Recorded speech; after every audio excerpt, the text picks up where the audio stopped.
Hello. My name is Kajal Jain. Welcome back. This is Knowledge Joint. और आज हम क्या पढ़ेंगे? आज हम पढ़ेंगे चंद्रगुप्त, yes, and आगे whole Gupta Empire and how they make a difference in India. ठीक है, how they make a difference and how they create an impact that their culture, their artifacts, their architecture is still prevalent in India. ठीक है, आप जो भी आज जितने भी कल्चर देखते हो या जितने भी आप मतलब अभी लैंग्वेजेस देखते हो, they are drawn from the Gupta times. तो आपको ये पता चलेगा how important the Guptas is were sorry how important the Guptas were. ठीक है, and then and their timeline, and also after disintegration of Gupta and how much changes India. Okay, it changes India and its glory days. So शुरू करते हैं.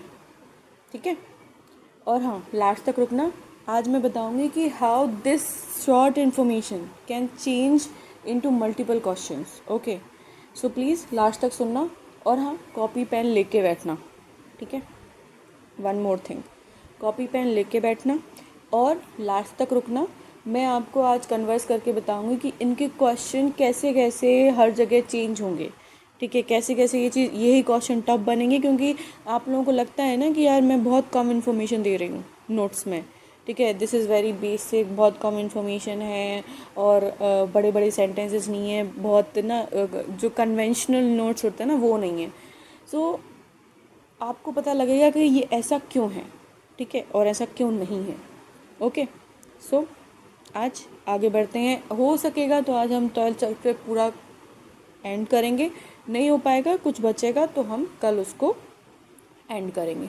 बस please साथ बने रहिए और ना ध्यान से पढ़िए. ठीक है, और ध्यान से सुनिए. ठीक है, और ध्यान से लिखिए. तो सब ध्यान से करना है.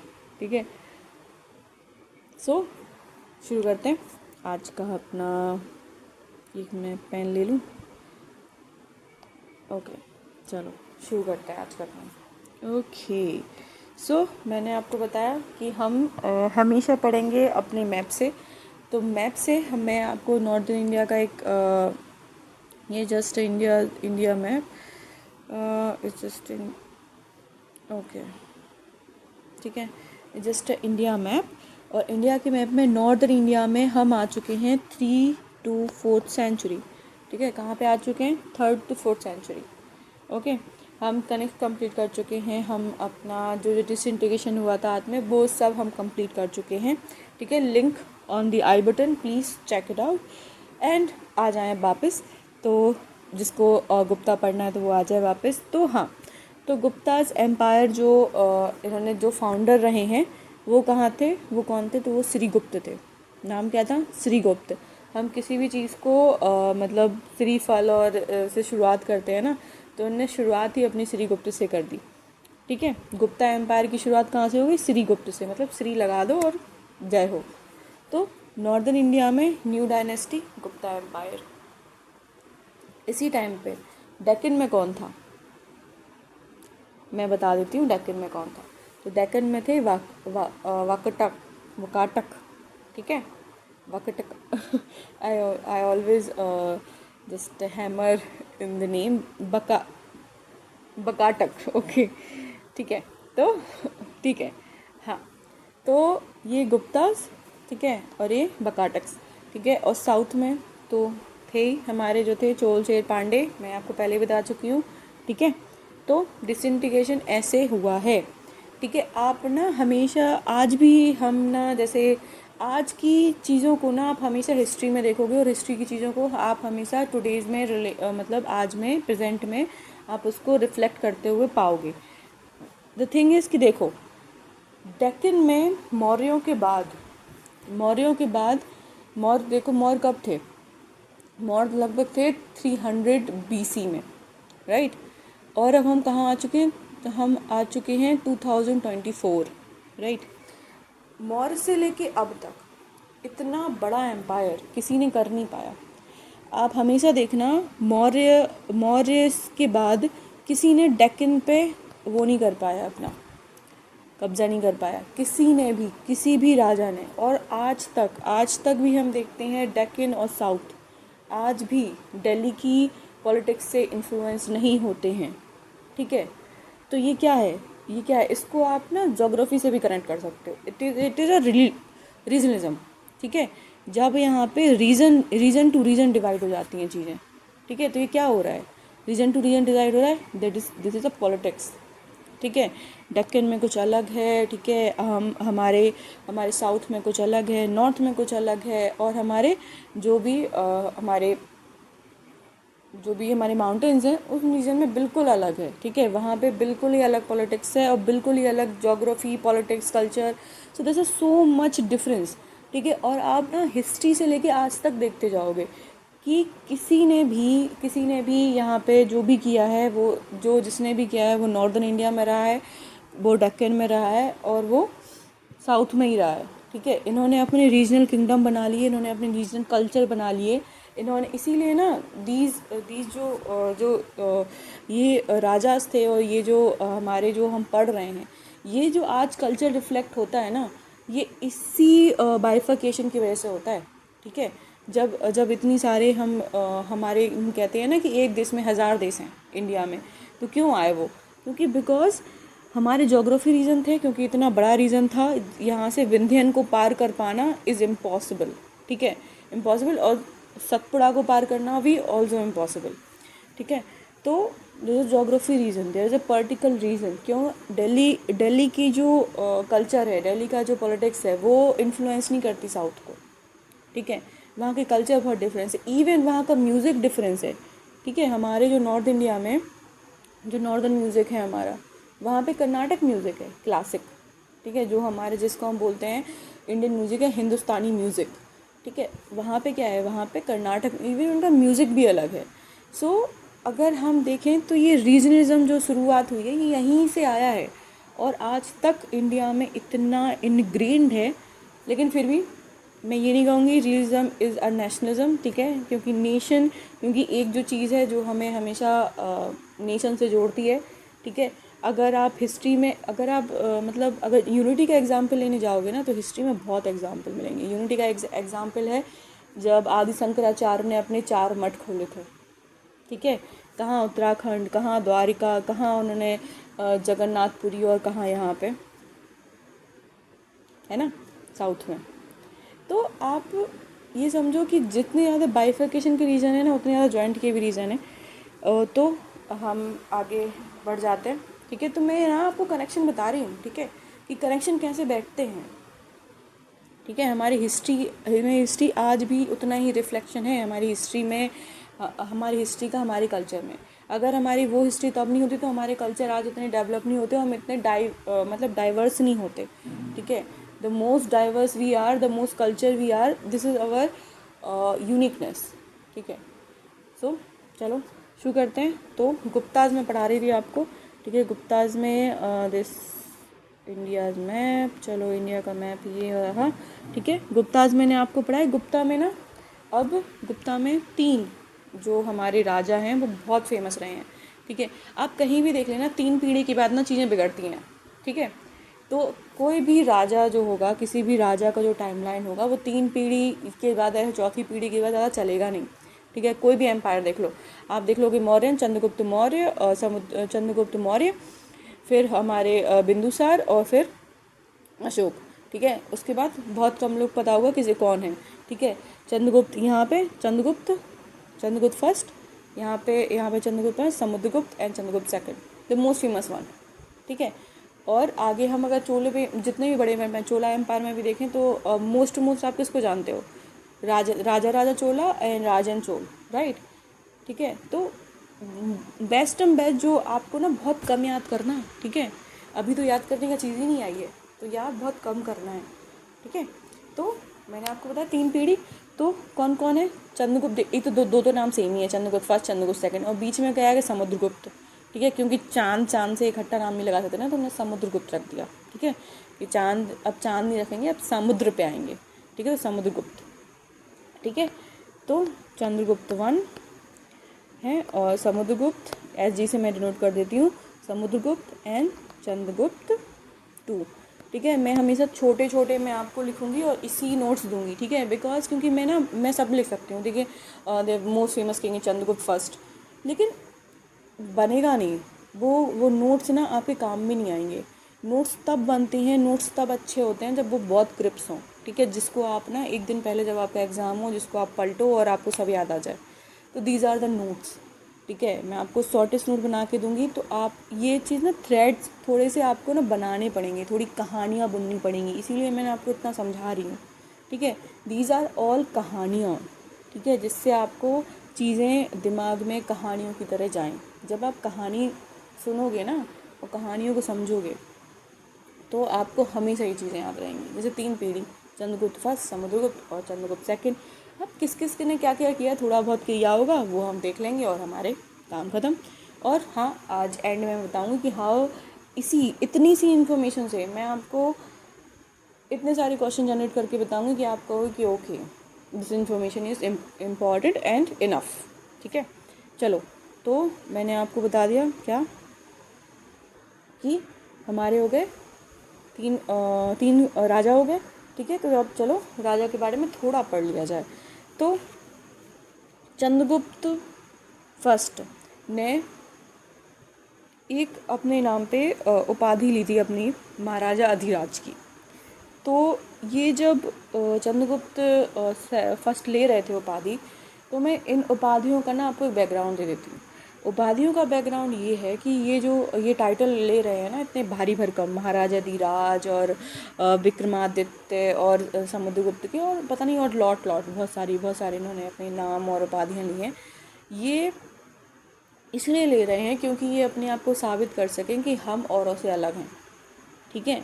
जो सेम लाल खून आप में बह रहा है ना और हम में बह रहा है, वो अलग है।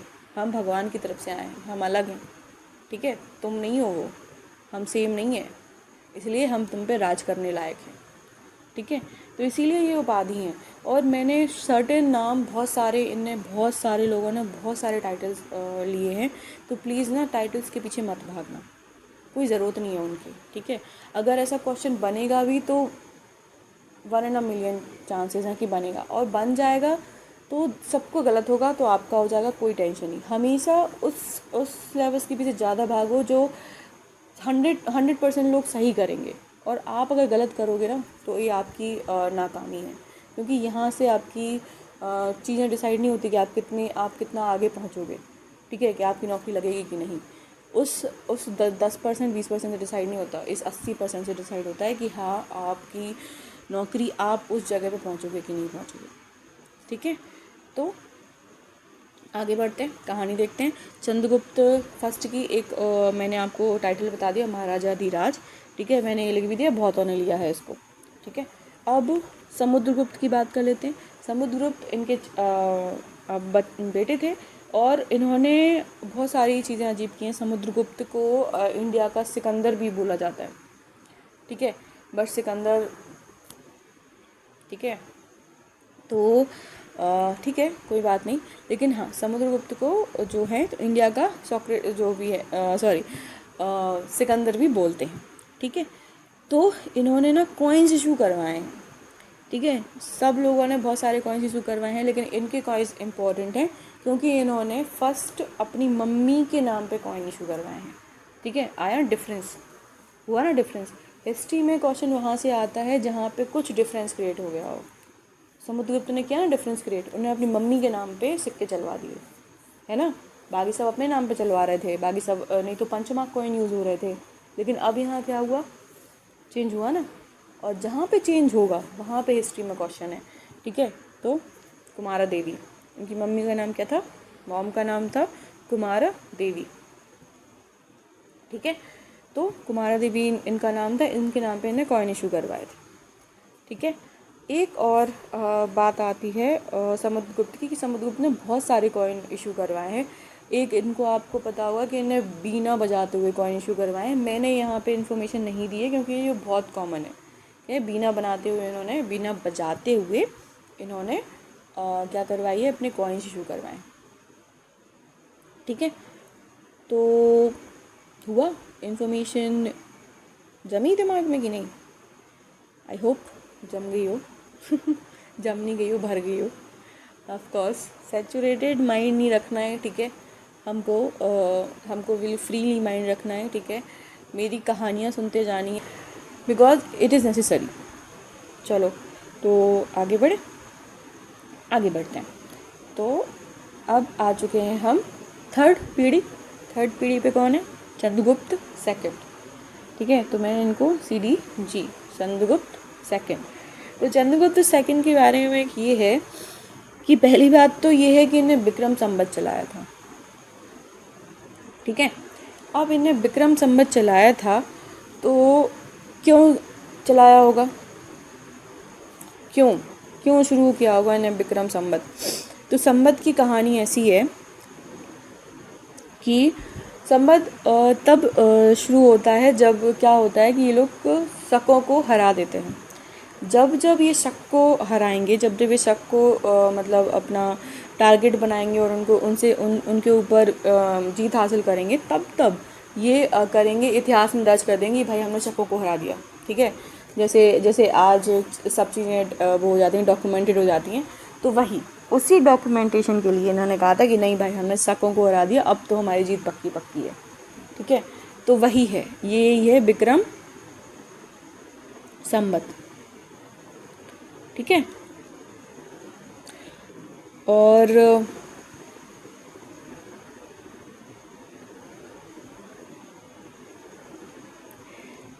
आगे बढ़े तो विक्रम संवत की हमने बात कर ली। उसके बाद हम बात करते हैं चंद्रगुप्त सेकंड जो थे, उन्होंने अब विक्रम संवत किया है तो इन्होंने क्या किया होगा, इनने किसकी उपाधि ली होगी? विक्रमादित्य की, है ना, कि ये विक्रमादित्य हैं, इनको कोई हरा नहीं सकता, ठीक है, ये विक्रम है, ओके। तो उन्होंने ऐसे ना बहुत सारे विक्रमादित्य रहे हैं, ठीक है। और अगर आपको एक इंटरेस्टिंग फैक्ट बताऊं, लास्ट जो विक्रमादित्य थे वो कौन होंगे?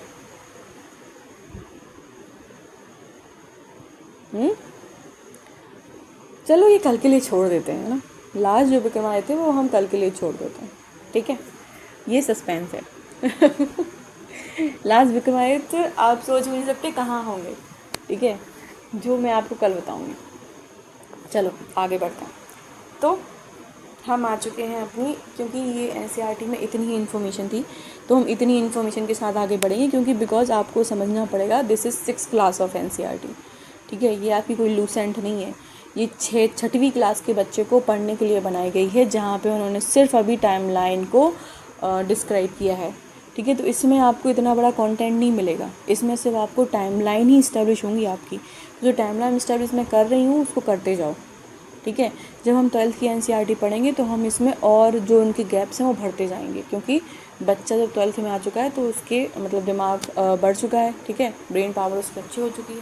तो दैट्स वाई मैं आपको बहुत ही छोटे क्लिप्स में आपको ये चीज़ें समझा रही हूँ। आपको किसी भी पेड गाइडेंस की ज़रूरत नहीं है इनको समझने के लिए, ठीक है। और ना ही आपको अपना टाइम बर्बाद करने की ज़रूरत है, क्योंकि अगर 40 पेजों का कंटेंट मैं आपको इन 6 लाइनों में दे रही हूँ तो आपको ज़रूरत नहीं है ना पूरी कहानी जानने की, ठीक है। तो कोई मतलब नहीं बनता उतना टाइम वेस्ट करने का, क्योंकि टाइम नहीं है, जल्दी नौकरी पकड़ो और निकलो, ठीक है। तो आगे बढ़ते हैं। तो हम आगे बढ़ेंगे अब बाइफिकेशन से। अब देखो चंद्रगुप्त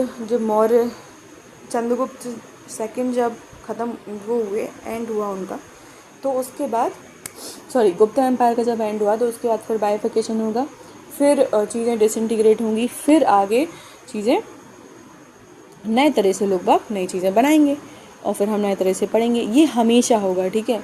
जब भी कोई बड़ा एम्पायर जाएगा तो हमेशा डिसइंटीग्रेशन होगा, और हमेशा उतने ही जितने आप अभी जोग्राफिकल रीजन देख पाते हो ना इंडिया में, ठीक है, उतने ही हमारे पास राजाज और उतने ही हमारे पास नए नए किंगडम आगे बनते जाएंगे, ठीक है। तो जब जोग्राफी रीजन की बात करते हो तो उतने ही किंगडम हैं, क्योंकि उतने ही लोग अपने जो राजा, अपने जो इन्फ्लुएंस है वो बढ़ाना चाहेंगे, है ना। तो जब नॉर्थ में कोई इस्टेब्लिश किंगडम नहीं है तो हर जगह चीज़ें बाइफरकेट होंगी। चलो तो शुरू करते हैं बाइफरकेशन। मैंने आपको ये पहले ही बता दिया था कि कैसे ये हम पढ़ेंगे, ठीक है। तो हम पढ़ेंगे मैप के थ्रू, ठीक है। ओके, हम मैप बना लेते हैं पहले, ठीक है। बहुत ही ख़राब रिप्रेजेंटेशन, बट ठीक है, चलो। तो नॉर्थ इंडिया में आ चुके हैं हर्षवर्धन। कौन आ चुके हैं? हर्षवर्धन, जो कि वर्धन डायनेस्टी के थे, ठीक है। हर्षवर्धन आ चुके हैं जो वर्धन डायनेस्टी के थे। अब डेक्कन में आ चुके हैं कौन?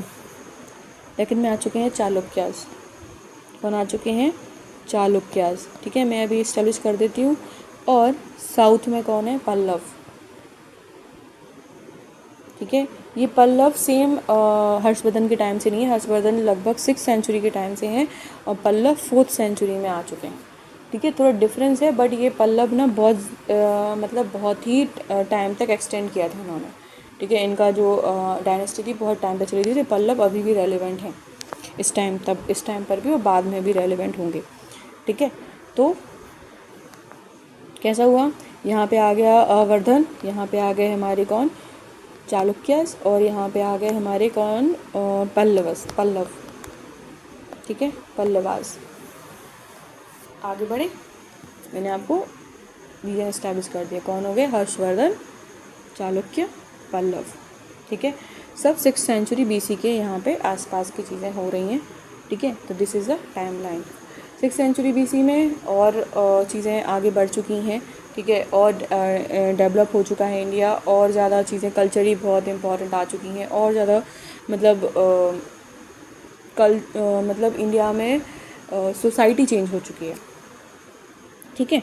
तो हम जब हर्षवर्धन पढ़ेंगे तो हर्षवर्धन के एक बहुत बड़े, हर्षवर्धन के टाइम में 2 बहुत नाम आपको जानने को मिलेंगे, और वो 2 नाम जो हैं हर्षवर्धन की टाइमलाइन है वो है बाणभट्ट और ह्वेनसांग, ठीक है। ये 2 लोग फेमस हैं हर्षवर्धन के टाइम पे, ठीक है। हर्षवर्धन तो है ही अपने फेमस, लेकिन ये 2 लोग हर्षवर्धन के टाइम पे और इनके डायनेस्टी में फेमस हैं। वो कौन है? तो बाणभट्ट और ह्वेनसांग। अब ह्वेनसांग को कैसे याद रखें? तो हर्षवर्धन, हासे और ह्वेनसांग, ठीक है।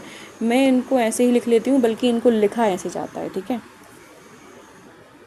लेकिन मैं इनको एच, क्योंकि इनको हिंदी में पढ़ते तो ह्वेनसांग है ना, तो मैं इनको ऐसे ही डिनोट कर लेती हूँ, ठीक है। तो ह्वेनसांग और बाणभट्ट बहुत बड़े पोइट रहे हैं, ठीक है। राइटर हैं, पोइट हैं, और इनके कोर्ट में भी बाणभट्ट थे, ठीक है। तो बाणभट्ट जब कोर्ट पोइट थे तो किन के बारे में लिखेंगे? इन्हीं के बारे में लिखेंगे। तो इनके चरित्र के बारे में इन्होंने लिखा है, और कुछ इनोवेशन नहीं किया बाणभट्ट ने, और बाणभट्ट ने वैसे ही हर्ष का चरित्र वैसे ही बुक अपनी इसमें लिख दी, हर्ष के चरित्र के बारे में। क्योंकि कोई भी कोर्ट पोइट होगा तो वो अपनी मामी के बारे में थोड़ा ना लिखेगा, ठीक है। हमेशा राजा के बारे में लिखेगा, क्योंकि उसी से पैसा मिल रहा है। तो इससे 2 क्वेश्चन हो गए, ठीक है। कि अब मैं आपको बाद में बताऊंगी क्वेश्चन, पहले अब याद कर लेते हैं। तो हर्षवर्धन, बाणभट्ट, और बाणभट्ट ने लिखी क्या? हर्ष चरित्र। और किस में लिखी? संस्कृत में लिखी, क्योंकि बहुत ज़्यादा प्रेवलेंट जो लैंग्वेज हो चुकी थी वो संस्कृत फिर हो चुकी थी। जैन बुद्ध का टाइम अब गया, जब अर्धमागधी और वो सब चीज़ें मगधी और इन्होंने प्राकृतिक पाली में चीज़ें शुरू हुई थी। अब बहुत ज़्यादा लैंग्वेज बढ़ चुकी है आगे, ठीक है। लैंग्वेज का बहुत ही ज़्यादा टाइमलाइन गुजर चुका है। तो अब लैंग्वेज में संस्कृत मोन प्रेवेलेंट रहेगी, लेकिन ये सब सिर्फ कोर्ट में रहेगी, ठीक है। कोर्ट में रहेगी, कोर्ट के बाहर नहीं जाएगी, ठीक है। जो हमारे लोकल पीपल हैं वो अपनी लोकल भाषा ही बोलेंगे, ठीक है। तो आगे बढ़ते हैं, ठीक है। तो हमने पढ़ा हर्षवर्धन, और हर्षवर्धन के टाइम पे 2 इम्पॉर्टेंट पीपल, ह्वेनसांग और बाणभट्ट। ह्वेनसांग के बारे में मैंने आपको नहीं बताया ना अभी, तो हुनशांग के बारे में कुछ बात कर लेते हैं। तो हुनशांग थे चाइनीज़ ट्रैवलर, ठीक है। तो चाइनीज़ ट्रैवलर थे और वो यहाँ आए थे, ठीक है। ये यूपीएससी का में क्वेश्चन आ चुका है कि चाइनीज़ ट्रैवलर्स के नाम के बारे में, मतलब ये पूरा मीन्स का क्वेश्चन था, ठीक है। तो देखो कितने इम्पोर्टेंस है। तो पहली बात तो हुनशांग जो है वो चाइनीज़ ट्रैवलर हैं, और चाइना से ना इंडिया में बहुत सारे लोग आए हैं। हुनशांग आए हैं, ठीक है, इत्सिंग आए हैं, और एक और आए हैं, कौन, इन्हीं के नाम पे है, नीचे ही लिखा है उनका नाम, फाइयान, राइट, फाइयान। सो बहुत सारे लोग इंडिया में चाइना से आए। तो इंडिया में जब चाइना क्योंकि चाइना में हमारा क्या था, मैंने आपको बताया था ना कि जब बुद्ध कहाँ तक उनका मतलब ग्लोरी उनकी फैल चुकी थी। तो उनकी ग्लोरी चाइना और साउथ एशिया आज भी हम देखते हैं, बुद्ध का प्रेवलेंट जो उनका जो रिलीजन है वो बुद्ध ही है। तो वहाँ से यहाँ पे स्टडी करने के लिए, क्योंकि बुद्ध की पूरा लाइफ यहीं पे निकली है, तो यहाँ उनकी स्टडी करने के लिए वो आए थे। तो बहुत सारे लोग वहाँ पे आते थे। तो ये इस टाइम पे कौन आए थे, हर्षवर्धन के टाइम पे आए थे हुनशांग। कौन आए थे, हुनशांग। अब इन्होंने जो किया वो 12th के एनसीईआरटी में लिखा हुआ है, हम अभी नहीं जानेंगे। हम सिर्फ इतना इस्टेब्लिश करेंगे कि हर्षवर्धन के समय पे 2 इम्पॉर्टेंट लोग, कौन, बाणभट्ट और हुनशांग। हुनशांग जो ट्रैवलर थे वो चाइना से आए थे, ठीक है, नाम ही ऐसा अजीब सा है, चाइना से आए थे, ठीक है। और जो हर्षवर्धन जो कोर्ट पोएट थे, उन्होंने एक बुक लिखी है हर्षचरित। किसके बारे में, राजा के बारे में लिखा है, तो हर्षचरित लिखी है, और किसमें, संस्कृत की कोर्ट की भाषा थी। आगे बढ़ जाते हैं, अब आते हैं चालुक्य पे। तो चालुक्य का सिर्फ एक बहुत फेमस किंग है, और कोई याद नहीं रखना। इनके फाउंडर जब हम पढ़ेंगे तो पढ़ लेंगे, अभी कुछ याद नहीं रखना। अभी सिर्फ एक चीज़ें इनकी याद रखनी है, कौन से, इनके एक हैं जो इनके किंग हैं, वो है कौन, पुलकेशिन सेकंड। कौन है, ये मैं अलग कर देती हूँ ओके। तो ये है पुलकेशिन सेकंड, ठीक है, ना फर्स्ट ना थर्ड ना कुछ, पुलकेशिन सेकंड, दूसरी पीढ़ी पुलकेशिन सेकंड, ठीक है। पुलकेशिन सेकंड, इनके टाइम पे एक चीज़ बस इनकी याद रखनी है कि ये इनके टाइम पे सिर्फ एक लोग बहुत प्रसिद्ध हुए हैं, तो वो प्रसिद्ध हुए हैं रवि कीर्ति, ठीक है। ये भी पोएट थे, और अगर ये भी पोएट थे और ये जैन पोएट रहे, ठीक है। तो कॉस तो आगे बढ़ते हैं, ठीक है। तो मैंने क्या बताया आपको, चालुक्य किंगडम के एक फेमस राजा किंग वो हैं कौन, पुलकेशिन सेकंड। और उनका एक नाम आपको याद रखना है उनसे जुड़ा हुआ, कौन, रवि कीर्ति, क्योंकि बुक के नाम पूछे जाते हैं और चीज़ों के नाम ऐसे पूछ लिए जाते हैं, ठीक है। तो इनके जो रवि कीर्ति हैं उन्होंने क्या किया है, तो रवि कीर्ति ने क्या लिखा है, एहोल इंस्क्रिप्शन, ठीक है। जब आप जाओगे एहोल में, तो आप ना बहुत बड़ा एक पत्थर के ऊपर एहोल का मतलब उनकी वहाँ की लैंग्वेज में आप देखोगे कि इंक्रिप्शन लिखा हुआ है, जिसमें ना इनकी बहुत, अब देखो कोर्ट पोएट है तो क्या करेगा, प्रशस्ति, देखो नाम ही है ना एहोल इंस्क्रिप्शन, मतलब एहोल इंक्रिप्शन और एहोल प्रशस्ति, ठीक है। इस पे इन्होंने अपनी राजा की प्रशंसा लिखी है, ठीक है। तो राजा की प्रशंसा करने के लिए उन्होंने सिर्फ एहोल इंस्क्रिप्शन बना दिया, ठीक है। और ये नाम कैसे आप याद रखोगे, तो चालुक्य की जो कैपिटल थी वो थी एहोल, ठीक है। तो जब नाम रखने की बारी आती है ना, तो चालुक्य की कैपिटल क्या था, एहोल थी। एहोल चालुक्य की कैपिटल थी, और वहाँ पे ही इन्होंने वो पत्थर गाड़ दिया था, और उसमें पुलकेशिन सेकंड की प्रशंसा लिख दी थी बहुत सारी, मतलब अरे ये थे, ये वो थे। तो इनकी जो प्रशंसा है वही लिखते हुए और वही पढ़ते हुए हमें एक बात पता चलती है कि पुलकेशिन ने हर्षवर्धन को हराया था। वही पढ़ते हुए, एहोल इंस्क्रिप्शन को पढ़ते हुए हमें सिर्फ इतनी सी बात पता चलती है, क्या, कि इन्होंने हर्षवर्धन को हराया। और बिकॉज इतना इम्पोर्टेंट क्यों है, इसीलिए इम्पॉर्टेंट है। देखो हिस्ट्री, फिर मैंने बताया हिस्ट्री रिपीट्स इटसेल्फ। डेक्कन के राजा ने नॉर्थ के राजा को हरा दिया। कभी ऐसा हुआ है कि किसी भी डेक्कन के राजा ने नॉर्थ को सरपास कर दिया हो? नॉर्थ डेक्कन नहीं पहुंच पाया तो डेक्कन भी कभी नॉर्थ नहीं जा पाया। ठीक है, this is two way thing. ठीक है, अगर नॉर्थ साउथ इंडिया में नहीं आ पाया है तो साउथ मतलब जो उनके हैं वो भी नॉर्थ इंडिया में नहीं आ पाए हैं। ठीक है, तो दैट्स द थिंग, समझो बात को। ठीक है, तो इसीलिए ये चीज़ इम्पॉर्टेंट है कि पुलकेशियन ने किसको हरा दिया? हर्षा को हरा दिया। बहुत बड़ी बात। ठीक है, डेक्कन के राजा ने हरा दिया नॉर्थ को। ठीक है, ठीक है, आगे बढ़े, आगे बढ़ते हैं। तो मैंने आपको बता दिया कि कैसे हिस्ट्री को पढ़ा जाता है, हिस्ट्री को समझा जाता है। ठीक है, ये फैक्ट नहीं है, ये कहानियाँ आज भी वैसी रिपीट होती हैं जैसी पहले थी। तो हमेशा देखना हिस्ट्री रिपीट्स इटसेल्फ। ठीक है, आपकी लाइफ में भी और आपके काम में भी, आपकी इतने पर्सनल चीज़ों में भी, आप कहीं भी देख लो, आप पर्सनल में देख लोगे, आप अपने घर में देख लोगे, आप अपने समाज में देख लोगे, आप अपनी सोसाइटी, जितना बड़ा आप अपना वो करते जाओगे ना डायमेंशंस, उतने बड़े आपको पता चल जाएगा हिस्ट्री हमेशा ऐसी ही रही है और हमेशा ऐसी ही होगी जब तक आप इसको चेंज नहीं करते। ठीक है, तो देखें, आगे बढ़ें। तो इसीलिए हिस्ट्री बहुत इंटरेस्टिंग है अगर इसको साइंस की तरह से पढ़ा जाए तो।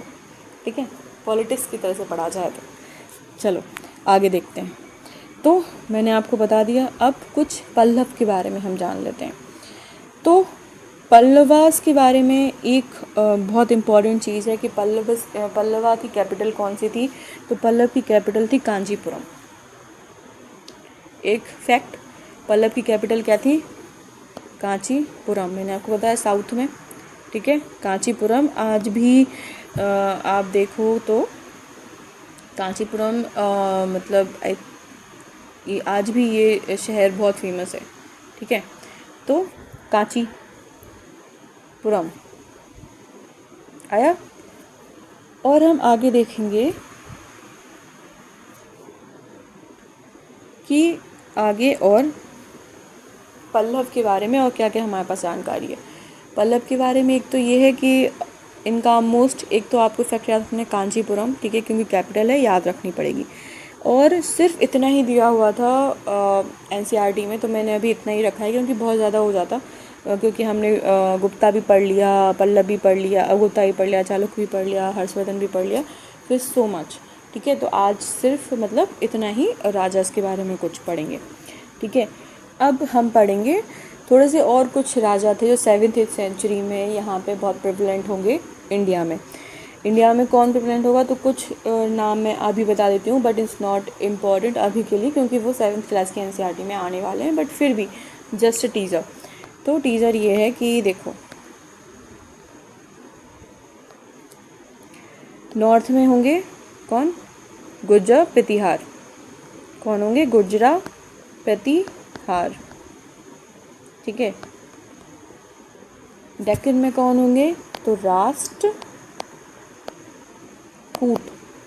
और साउथ में कौन होंगे? तो चोल। ठीक है, साउथ में कौन होंगे? ये मेरे पास अभी पेन मेरा चार्ज नहीं है तो मैं इसीलिए इस पे ऐसे लिख रही हूँ, बट कौन होंगे साउथ में? चोल। ठीक है, तो साउथ में हमारे होंगे चोल। ठीक है, तो अब देखें आगे, मैंने आपको ये बता दिया कि कौन कौन 7th सेंचुरी में होगा, बट अभी ये कोई इम्पोर्टेंट नहीं है पढ़ना, तो हम आगे बढ़ जाते हैं। ठीक है, आगे बढ़ जाते हैं कि कल पढ़ेंगे, ये काम करते हैं ना, ये कल ही पढ़ते हैं। ठीक है, आज मैं आपको ये बता देती हूँ कि इनसे क्वेश्चन कैसे जनरेट होते हैं। दिस इन्फॉर्मेशन, ये जितनी भी ये 4 लाइन 5-6 लाइन की इन्फॉर्मेशन है ना, उससे क्वेश्चन कैसे जनरेट किए जाते हैं आज ये बता देते हैं। तो अगर रेलवे में क्वेश्चन आएगा तो समुद्रगुप्त की मम्मी कौन थी? ठीक है, हो गया। एसएससी में क्वेश्चन सेम, समुद्रगुप्त की मम्मी कौन थी? ठीक है, समुद्रगुप्त की टाइमलाइन क्या है? ठीक है, समुद्रगुप्त ने किसके लिए कॉइन इशू करवाए? ठीक है। समुद्रगुप्त का किसने एक तो ये वन लाइन क्वेश्चन हो गया। अगर ये सेम पीएससी में ये क्वेश्चन आता है, यूपीएससी में अगर क्वेश्चन बनता है तो कैसे बनेगा? 3 स्टेटमेंट, समुद्रगुप्त की टाइमलाइन, ठीक है, उनकी टाइमलाइन लगभग 300 कुछ से लेके, और मतलब मुझे एग्जैक्ट टाइमलाइन नहीं पता क्योंकि मैं याद नहीं रखती हूँ। 300 कुछ से लेके कुछ, ठीक है, और 300 से 400 ऐसा 100 साल ही बनाए थे, ठीक है। और समुद्रगुप्त ने कॉइन इशू करवाए अपनी मम्मी के ऊपर, और समुद्रगुप्त ने कॉइन इशू करवाए, और समुद्रगुप्त इंडिया के सिकंदर बोलते हैं, ठीक है, फैक्ट है। और मैं मुझे और कठिन बनाना होगा तो मैं और उसको बना सकती हूँ, बट इतनी इन्फॉर्मेशन अभी हमारे पास है नहीं, ठीक है, तो इतनी इन्फॉर्मेशन अभी हम लेके नहीं चलते, ठीक है। अब विक्रम संवत की टाइमलाइन, ठीक है, क्या है ये? बहुत सरल क्वेश्चन है, लेकिन हाँ फिर भी पूछा जाता है विक्रम संवत की टाइमलाइन, ठीक है। किसका है विक्रम संवत? पहला, ठीक है, किसका है विक्रम संवत? तो चंद्रगुप्त सेकंड का है, ना कि चंद्रगुप्त फर्स्ट का है, ये ध्यान रखना। बहुत बार क्या होगा, तो 2 ऑप्शन हम सेम ही आएंगे, चंद्रगुप्त सेकंड और चंद्रगुप्त फर्स्ट लिखा होगा बराबर से, याद करना पड़ेगा चंद्रगुप्त सेकंड है, फर्स्ट नहीं है, ठीक है। किसके पास विक्रमादित्य का टाइटल था? ठीक है, गुप्ता एम्पायर में किसके पास विक्रमादित्य का टाइटल था? तो क्वेश्चन कैसा? चंद्रगुप्त सेकंड, है ना, चंद्रगुप्त फर्स्ट नहीं, चंद्रगुप्त सेकंड, क्योंकि विक्रम संवत उन्होंने चालू करवाया था। तो देखा, इन 2 लाइनों से मैंने कितने क्वेश्चन बना दिए, यहीं किए हैं, ठीक है। और जब आप ना वहाँ पे जाते हो ना, जब देखते हो कि अरे यार ये तो पढ़ा था लेकिन याद नहीं आ रहा, इसीलिए याद नहीं आ रहा क्योंकि आप ना 1000 चीज़ें पढ़ के जाते हो, 1000 चीज़ें पढ़ के जाते हो, और 1000 नोट्स से पढ़ के जाते हो कि नहीं ये भी कर लेते हैं क्योंकि जीएस है तो सब कुछ आएगा, अंडर द सन हर कुछ आ सकता है, लेकिन ऐसा नहीं है, ठीक है, ऐसा बिल्कुल नहीं है। जीएस में अंडर द सन सब कुछ नहीं आता। अगर सब कुछ आ रहा होता तो लोगों के नंबर्स नहीं आते, ठीक है, सब कुछ नहीं आता। जहाँ से चेंज हुई हैं, जहाँ से स्विच हुई हैं चीज़ें, वहाँ से क्वेश्चन बनते हैं, ठीक है। चलो अभी मैं क्वेश्चन बना दूँ कि हर्षवर्धन के टाइम में कौन से चाइनीज़ वो आए थे, ट्रैवलर आए थे। मैं 4 नाम लिख दूँ, सिंह लिख दूँ, हिंसांग लिख दूँ, फाइयान लिख दूँ। तो अभी आपको याद रहेगा ना कि हिनशांग, है ना, याद रहना चाहिए कि हिनशांग एच से, है ना। बाणभट्ट की बुक कौन सी है? ठीक है, बहुत सारी बुक लिखी है इन्होंने, लेकिन बाणभट्ट की बुक कौन सी है? बाणभट्ट किसके कोर्ट पोएट थे? ठीक है, तो दीज आर द थिंग्स कि भाई मैं आपको अभी बता रही हूँ जैसे, तो आपको ये रहना चाहिए कि यार मैं सही बता रही हूँ, ठीक है, यहाँ से क्वेश्चन बनते हैं, ठीक है। आप मेरे टेलीग्राम चैनल पर जाके देख लेगा, यहाँ से क्वेश्चन बने हैं, और ठीक है। तो मैं मजाक करती हूँ लेकिन अभी नहीं कर रही हूँ, ठीक है। तो आज के लिए रहने देते हैं, ठीक है। कल थोड़ा सा ये पार्ट मैं पूरा कर दूँगी। ये मैंने आपके लिए ये सब फ़ोटोज़ लगा रखे थे, लेकिन आज समय ज़्यादा हो गया है, ठीक है, तो कल ही करते हैं, ठीक है। कल हम एंड करेंगे 6th क्लास की एनसीईआरटी हिस्ट्री, और कल कुछ और अच्छे से करेंगे, ठीक है। तो stay tuned, like and subscribe please, और हाँ कमेंट बताना अच्छा बुरा, ओके, बाय।